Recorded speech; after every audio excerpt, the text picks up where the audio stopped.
Thank you, Maia, for that beautiful introduction. Good morning, Brooks community. Thank you. That is lovely when we get a call and response.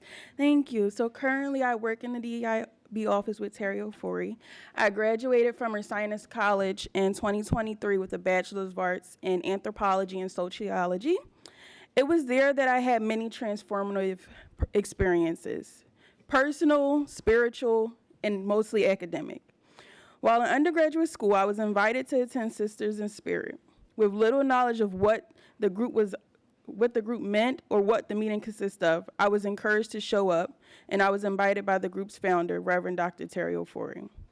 My blooming relationship with Reverend Terry Ofori and the necessity to process my experiences as an African-American woman at a predominantly white institution led me to attend the meeting. Little did I know the impact this space would have on me and how it would transform my experience as an African-American woman, a college student, and an academic. This intentional space is well curated, and I was able to explore my narrative and process my emotions. So let me give you a glimpse on the impact of CIS in my academic life. In undergrad, I conducted 2 years of independent research examining museums' possession, use, and care of human remains, specifically Black and Indigenous bodies. The first year, I was excited, but very new to what research meant in academia. I was trying to understand, how do I fit in this space? What is this frame, and how does my unique approach fit in? My research wasn't rooted in finding a new theory or concept. It was rooted in a deep calling from my ancestors. And as I navigated the space of anthropological and sociological research, I encountered many firsts. But I leaned in and I braced myself. My research highlighted anthropology as a discipline and its historical roots in the oppression of Black and Indigenous people, and the discipline's current complicity in addressing the colonial ties. After completing a year of research, I was excited. I presented my research to my academic department, and I received immense harsh critics, not on the material, not on my skill, but the topic. As people would say, they weren't bought in that my topic held weight or significance. So I was denied honors and told I needed to come back with data. Don't we love numbers and data?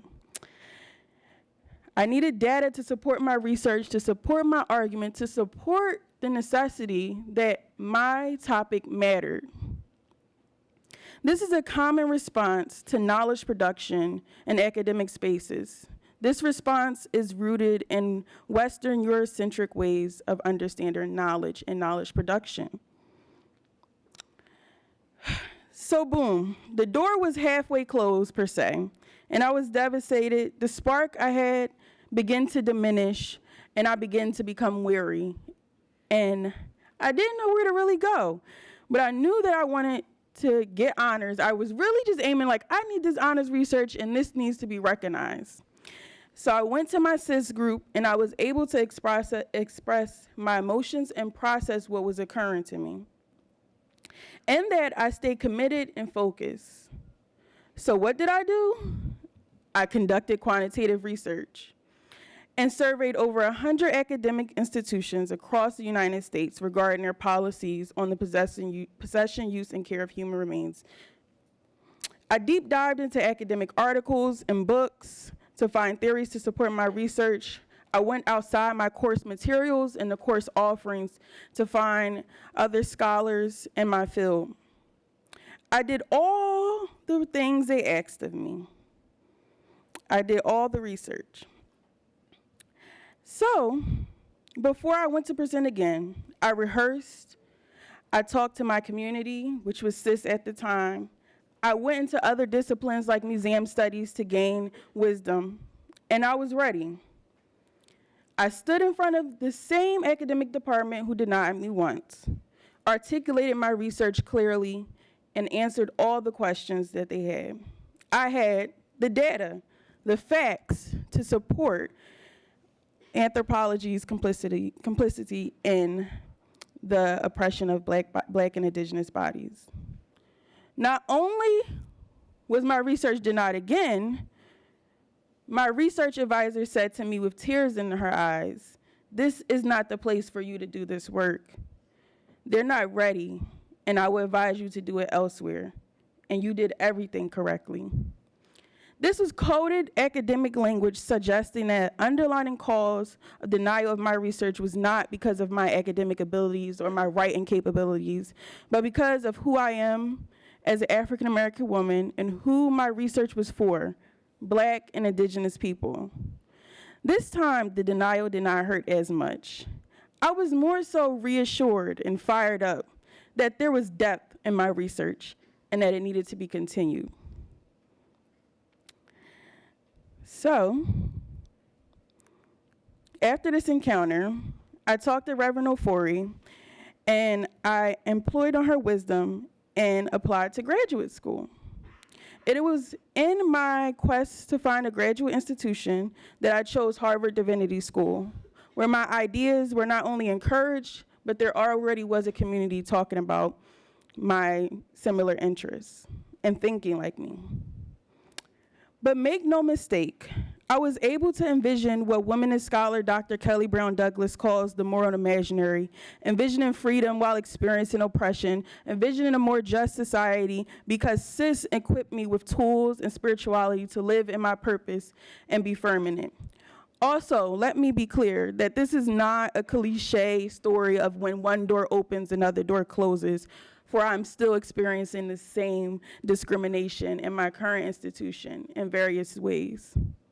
My story is the story of countless other African American women who had to fight to prove their intelligence and wisdom as knowledge, as sacred knowledge. My story is the story of women like the great author and anthropologist Zora Neale Hurston, whose research was devoted to documenting and protecting the sacredness of Black religion and spirituality.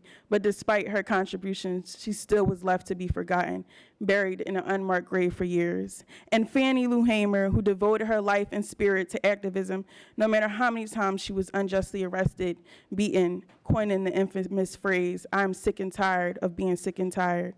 And Mahalia Jackson, whose breath inspired, especially when she yelled to Dr. Martin Luther King Jr., "Tell them about the dream, Martin." And women like my former Harvard University president, Claudine Gay, whose resume speaks to her excellent, but the institution still and continues to fail to protect her. So my offering to you, Brooks, is to deeply reflect on who you are and how you want to transform your community. What matters to you?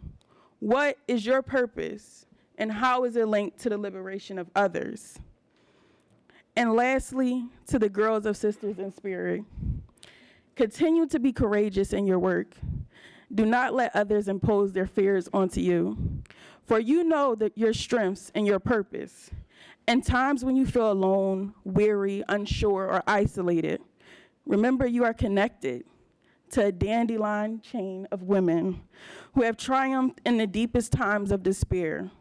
You are connected to them not solely in DNA, but in the embodied experience of being Black and women of color. Lean into their wisdom, and you will not ever be lonely. For this is what scholar Christina Sharp argues: Blackness exceeds time and space, that this circulatory nature of Blackness allows for our embodied history to flow through our DNA for generations and generations. Our embodied history allows us to feel both the joys and traumas of our ancestors. Girls, remember the love that has already been poured for your presence to be magnified. Remember the little girl in you who dared to dream. Live for her. That is my offering to you. Thank you.